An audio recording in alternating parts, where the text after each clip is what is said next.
Hi, this is Sarah Mikesell with the Pig Site, and today we're here with Brian Earnest. He is the lead economist for animal protein at CoBank. Thanks for being with us today, Brian. It's good to see you. Good to see you. Very good. And today, as folks might see right here behind us, Brian and I are at the 4-Star Veterinary Service Pork Industry Conference, an annual conference that they have, and we're in Muncie, Indiana today. So, and Brian, you presented to the group today. You're the economist for the group. Tell us a little bit about your message. Let's start there. Well, I always like coming to events like this because I feel like I learned something that I didn't know before, and certainly on the animal side, the veterinary side, it's a little bit different than what I typically spend my time thinking about is what's going on with animal protein from a meat standpoint and the consumer and what they're seeing there. And so what I kind of put together for today was thinking about what are the factors that are playing into what we're seeing at the meat counter today.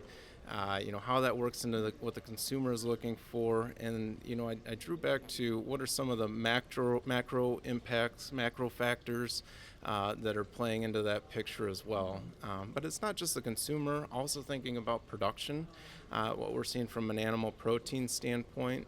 And one of those key elements that I think we've had some constraints and challenges in recent years, and really this stems back over the last decade or so, is just the amount of workers in the U.S. that are supporting agriculture, and that's roughly 2%, of overall employment is done in the agriculture space. You look back to the 1940s, that was roughly 25%. I think there's several things that are kind of playing into, like, what does that mean for agriculture, animal protein in general?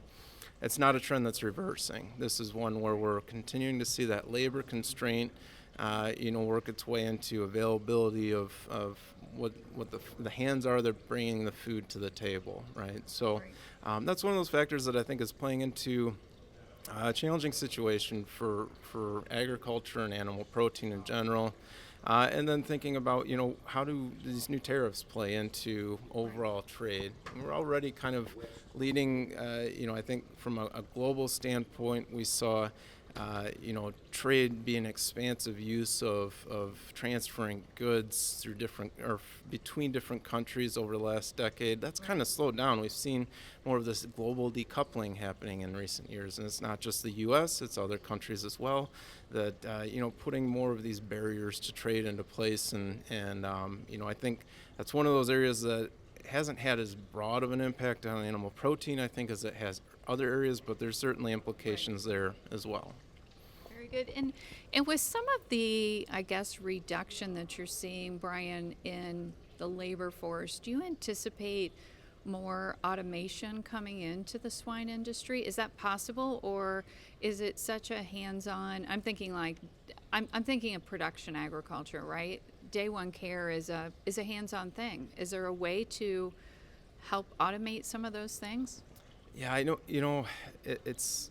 I think that's one of the areas that we're going to see a challenge still exists. Right. There's one that's there already. I think the presentation before me talking about the difference between, the animal handling practices in Brazil versus the U.S. and the labor component is one of those It's a where, big deal, right? how are we going to overcome this? You don't necessarily see that labor pool growing. Right. So how do you do more with less there? And I don't know where there's an automation opportunity for sure. Right. But is there a mechanism to help with that? I haven't seen it yet, but I don't see it all. But that's one where I think there's a solution that needs to be put together there, whether it be labor or something to replace that labor with. In the processing area, we're certainly seeing automation come in more and more, right? Yeah, and there, pork I think is kind of started working down that path. It's difficult in the larger animal space than like the poultry space. Right. And that's one that I kind of spend a lot of times, if I'm going through a plant on a tour or something like that, I'm always looking at what are the new, automation processes, or how are they delivering something for the consumer in a case-ready format, at that plant level. And that's where I see a lot of, it just seems very intuitive that we're getting more solutions there. But I think there's still challenge on the big animal space of breaking down, the unit to a size that the consumer is looking for. I mentioned loins in my presentation. This is one of those items that not a whole lot of consumers in the U.S. necessarily know how to work with that. And pork chop, yes, they can figure that out, right? And they can figure out how to have a good eating experience. But some of these larger items still have, I guess, a little bit of hesitation. Younger consumers, maybe. And then the aging consumers aren't feeding as many mouths, so they may not need a large portion. So there's two challenges kind of going on there of, can we bring that back to the plant level somehow? And I think there's opportunity maybe in the further process segment for pork there. Very good. And so you started with some of the macro things and then dove a little bit tighter into U.S. Pork production, including something, you talked a little bit about Mexico and exports and also this idea of that U.S. pork consumption is flat, but global pork consumption is still very strong and the strongest protein, right? Yeah, this is true. I kind of think back to the 2018, 2019 era, right, when China declared we have African swine fever and, saw a reduction in pork availability there. The rest of the world said, hey, we'll try and figure out how to, feed China, right? This was kind of the emphasis then. We've climbed out of that. So in 2025, it looks like their domestic production in China is more, I think it fits about 98% self-sufficient at this point, right? So, the question is, where is the global consumption opportunity outside of the destinations that are already there? And it doesn't look like it's growing all that much for pork, whereas chicken has certainly kind of been on a steeper growth trajectory from global consumption in recent years. Very good. And let's circle back to Mexico. I mentioned that earlier, but exports to Mexico are fantastic, right? Yeah, I think that's one of the things that it's almost a blessing and a curse, right? It's like it's great that there's a fantastic market there for U.S. animal protein that may struggle in domestic markets, but also how much availability is there for growth. And one of the things that I didn't necessarily get into really deep, but thinking about the consumer in Mexico, we've had some of this strong surgence in maybe more reshoring of manufacturing into Mexico, and boosting the middle class there. So one of the things chief animal protein for folks in Mexico is pork, right? They're going after it. And I think that's that provides ample means for growth and opportunity for pork. Hopefully the U.S. can continue to be competitive there in terms of market share. Very good. And I want you to talk just a little bit about what the consumer is looking for, because I know you talked about that a little bit, and we differ in the air fryer category. You mentioned how important air fryers are becoming in the United States, and we use an air fryer in our house almost every day, literally. And you said you don't even own one. But let's talk a little bit about consumers and what they're looking for from a pork producer. Yeah, and I think it really kind of, go back to the survey data that I monitor on a regular basis. KSU, Glenn Tonser puts together the meat demand monitor, and continually they're kind of looking at what are those attributes that U.S. consumer is looking for in animal protein, and it's taste, nutrition, preference, and price and convenience. Convenience is that factor that you're talking about with the air fryer, right? This is a highly versatile appliance in the U.S. consumer household.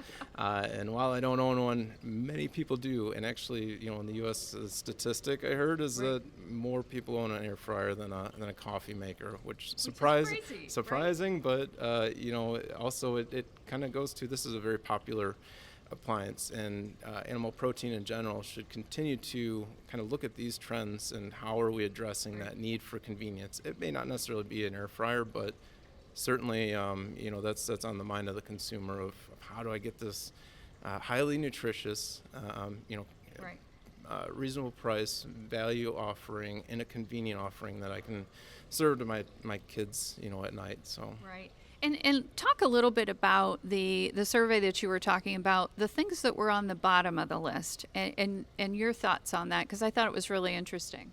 Yeah, I think animal husbandry is one of those that I think the industry continues to put a lot of efforts around. And environmental stewardship, another thing that the industry for a long time has continued to put efforts to try and improve that. Right, it's continuous improvement.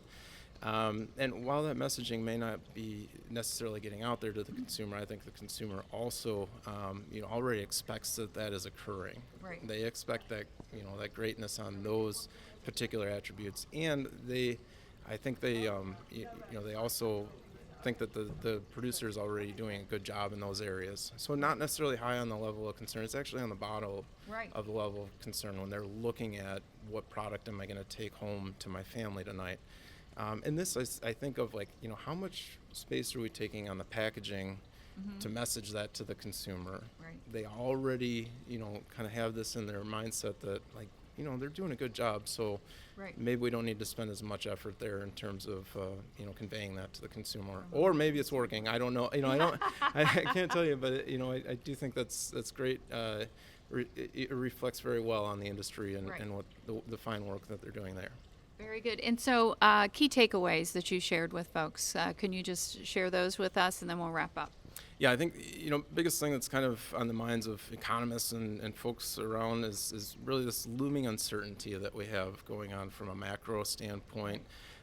Continuing to try and fill in the dots of what trends are we seeing, I think is probably helpful for folks of that decision-making process of, are we looking at new processing plants or, what's coming down the pipe in terms of the consumer and how they're reflecting on animal protein. The demand side has been exceptionally good for animal protein in general.